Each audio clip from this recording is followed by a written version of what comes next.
Oui, même si quelqu'un ne prie pas, quand il a un bon cœur, il attire Dieu. Encore, il doit recevoir Jésus pour avoir la garantie de l'éternité. Mais quelqu'un qui a un bon cœur, même si c'est un musulman, il attire Dieu. Parce que Dieu est sensible à la qualité des cœurs. Laisse-moi te dire, tu ne peux pas vaincre quelqu'un qui a un bon cœur. Tu ne pouvez pas. Oh, ça, pourquoi t'es? Une femme qui a un bon cœur dans la famille, même si vous faites tout, vous faites des réunions, vous faites des choses pour la détruire, jamais de jamais, même si elle ne prie pas, la bonté du cœur est une richesse inestimable.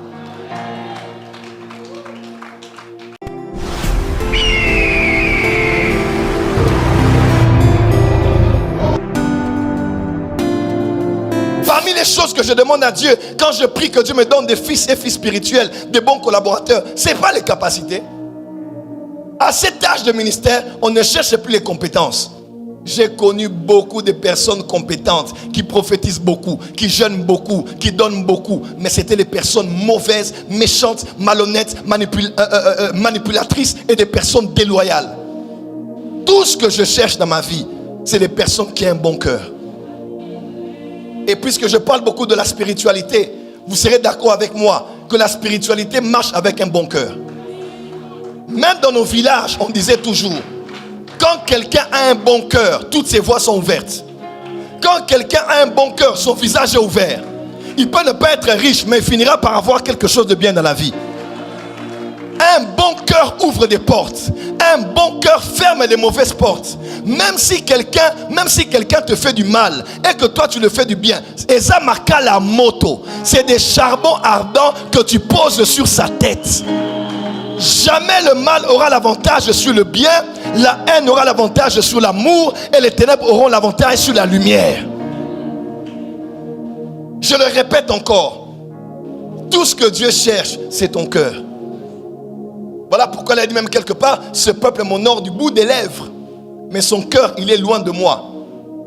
Donc Dieu, quand tu chantes, quand tu adores, quand tu pries, il regarde, il entend ce que tu dis de ta bouche, mais il considère surtout ce qui vient de ton cœur. Quelqu'un peut dire Amen. Tiens ta poitrine, dis Seigneur, crée en moi un cœur pur et renouvelle en moi un esprit bien disposé. Je ne sais pas si les bons cœurs c'est aussi héréditaire, hein? Parce qu'il y a des gens, tu verras, maman avait un bon cœur, l'enfant aussi a un bon cœur. Je ne pense pas que c'est héréditaire dans les gènes, mais je pense que c'est héréditaire dans l'exemple.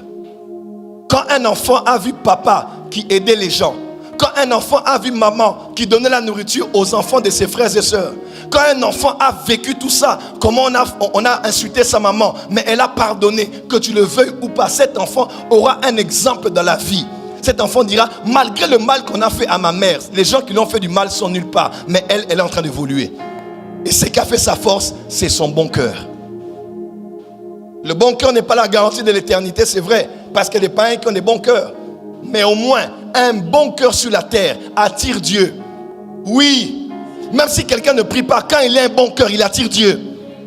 Encore, il doit recevoir Jésus pour avoir la garantie de l'éternité. Mais quelqu'un qui a un bon cœur, même si c'est un musulman, il attire Dieu.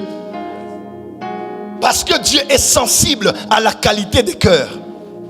Quand Dieu t'appelle au ministère, ne cherche pas à connaître les révélations. Prie d'abord que Dieu te donne un bon cœur. Dieu ne peut pas t'établir sur un peuple que tu n'aimes pas. Il ne peut pas t'établir sur un peuple que tu vas utiliser pour avoir l'argent. Dieu doit te donner un bon cœur avant d'être un bon berger. Il y a une différence entre berger et bon berger. Oh. Il y a une différence entre être berger et être bon berger. Les autres là sont des bergers. Mais moi, je suis le bon berger et je peux donner ma vie pour mes brebis.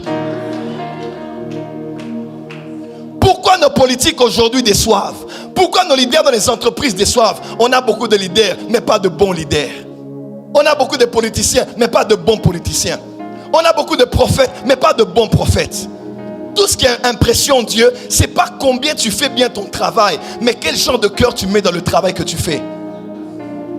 Voilà pourquoi Mère Teresa de Calcutta disait toujours, tout ce qui compte, ce n'est pas combien nous donnons, mais combien d'amour nous mettons dans ce que nous donnons. C'est le cœur que tu mets dans ce que tu fais qui marque Dieu. Dis à ton voisin, quel est l'état de ton cœur? Tiens ton voisin bien, dis voisin, quel est l'état de ton cœur. Et tu sais quoi? Satan sait que quand il déstabilise ton cœur, il déstabilise ta vie. Voilà pourquoi il y a des gens qui t'ont fait des choses qui ont empoisonné ton cœur, qui ont blessé ton cœur, qui ont déchiré ton cœur.